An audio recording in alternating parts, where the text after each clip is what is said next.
अगर हम टाटा कंज्यूमर देखें तो 2 दिन के अंदर में 8% की गिरावट हुई। तो क्या है रिजल्ट? तो चलते हैं रिजल्ट देखने के लिए। तो जैसा कि हम सिखाने वाले हैं, तो रिजल्ट देखने के लिए सबसे पहले हम चलते हैं screener.in पे। screener.in पे गए, यहाँ पे सर्च पे जब हमने टाटा कंज्यूमर डाला तो टाटा कंज्यूमर यहाँ पर आ गया। अब अगर हम रिजल्ट की बात करें तो जब हम डॉक्यूमेंट पे क्लिक करते हैं तो यहाँ पर एनुअल रिपोर्ट, यहाँ पे कॉन कॉल, यहाँ पर क्रेडिट रेटिंग और अनाउंसमेंट सब दिखने लगता है। तो ये डॉक्यूमेंट आप समझ गए। अब आया है क्वार्टरली रिजल्ट। तो हम यहाँ क्वार्टर पे जाते हैं। क्वार्टर पे मार्च 2021, जून 2021 करके मार्च 2024 यहाँ पे दिख रहा है। अब इसको स्क्रॉल करके ऊपर जाइए और ये डॉक्यूमेंट आपको दिख रहा है जिसपे आप क्लिक करते हो।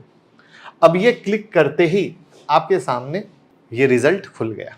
करेक्ट है, टाटा कंज्यूमर का। अब इस टाटा कंज्यूमर का रिजल्ट खुल गया। इसका अर्थ क्या है कि आपको जिसका भी रिजल्ट देखना है, आप बिल्कुल इसी तरीके से वहां पर जाओगे तो आपको किसी का भी रिजल्ट दिखेगा। अब इसकी एनालिसिस कैसे करनी है, हम इस पे आते हैं, जहां पर आपके सामने stand alone financial result for the quarter and year in 31 मार्च 2024 दिख रहा है। तो यहां पर अगर आप देखोगे तो क्वार्टर ऑन क्वार्टर बेसिस पर रेवेन्यू फ्रॉम ऑपरेशन इंक्रीज हुआ है, बट वो बहुत माइनर है, इस बात को भूलिएगा मत। ये पहला पार्ट है। बट जब आप यहां पर नजर डालते हैं कि नेट प्रॉफिट आफ्टर टैक्स क्या हुआ, तो आप देखोगे उसमें अच्छी वाली गिरावट हुई है।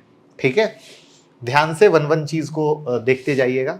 और प्रॉफिट बिफोर टैक्स में भी अगर आप देखेंगे तो यहां पर गिरावट हुई है। तो अब इसका रीजन इन्होंने क्या दिया है? एक्सेप्शनल आइटम, ये यहां पर है। तो अब ये एक्सेप्शनल आइटम क्या है जिसके कारण इनके नेट प्रॉफिट में गिरावट हुई है, उसको देखने के लिए हम आते हैं नीचे पेज नंबर 10 पे।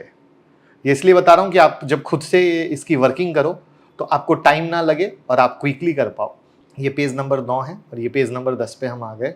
और यहां पर एक्सेप्शनल आइटम की जो इन्होंने लिस्ट बनाई है वो ये, जिसके कारण ये हुआ है। तो अब समझने वाली बात ये है कि क्या ये लॉन्ग टर्म इफेक्ट है? तो आंसर है बिग नो। ये 110% सिर्फ और सिर्फ एक शॉर्ट टर्म इंपैक्ट है। अब हमें ये पता चल चुका है कि ये शॉर्ट टर्म इंपैक्ट है, तो हम देखने की कोशिश करते हैं कि कंपनी के बाकी चीजें कैसी हैं।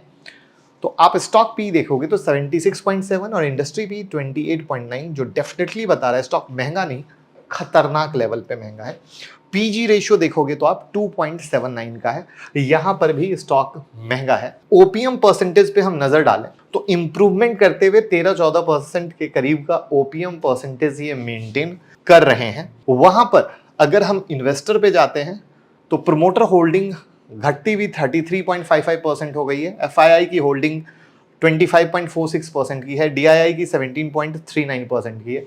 तो अगेन जब टाटा का नाम है और कंपनी किस तरीके से टाटा कंज्यूमर एफएमसीजी में बढ़ते हुए ऑर्गेनिक और इनऑर्गेनिक एक्विजिशन बहुत बड़े स्तर पे कर रही है, जिसके बारे में हमने पहले भी वीडियो में कई बार आपके साथ जिक्र किया है।